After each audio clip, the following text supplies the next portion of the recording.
Deposit கூட விஜய் வாங்க முடியாது. பிரசாந்த் கிஷோருக்கு நடந்ததுதான் விஜய்க்கு. வெளியான சர்வே ரிப்போர்ட்.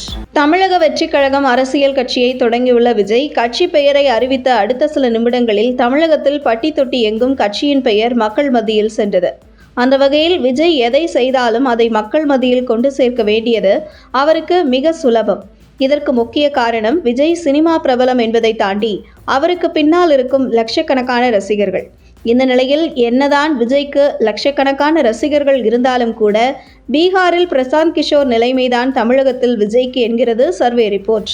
நடந்து முடிந்த பீகார் சட்டசபை தேர்தலில் பிரசாந்த் கிஷோரின் ஜன் சுராஜ் கட்சி 243 தொகுதிகளில் 241 தொகுதிகளில் டெபாசிட் தொகையை இழந்தது. அதேபோல் தமிழக வெற்றி கழகமும் 234 தொகுதிகளில் 180 தொகுதிக்கு மேல் டெபாசிட் தொகையை இழக்க நேரிடலாம் என்கின்ற தகவல் வெளியாகியுள்ளது.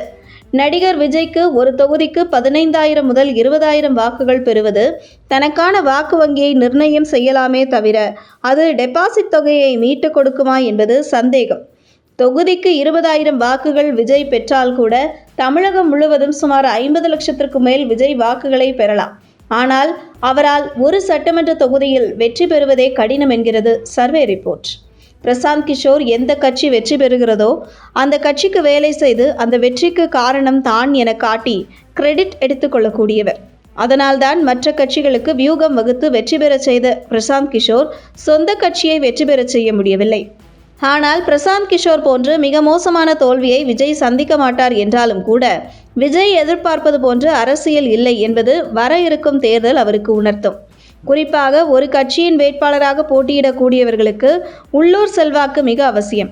ஆனால் விஜய் கட்சியில் இருக்கும் 2ஆம் கட்ட தலைவர்களான நிர்மல்குமார், ஆதவ் அர்ஜுனா, குஷி ஆனந்த், ராஜ் மோகன், IAS அருண்குமார் போன்ற நிர்வாகிகள் அவர்கள் சொந்த ஊரில் கவுன்சிலருக்கு நின்றால் கூட வெற்றி பெறுவார்களா என்பது சந்தேகம்.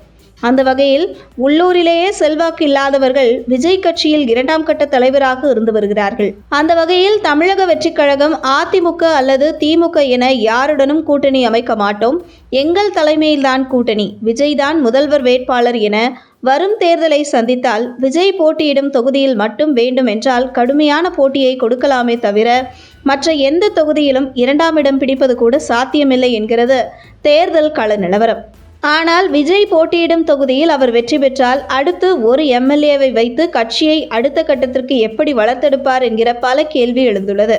குறிப்பாக தனியாக சட்டமன்றம் சென்று என்ன விஜயால் செய்துவிட முடியும் என்கிற கேள்வியும் எழுந்துள்ளது.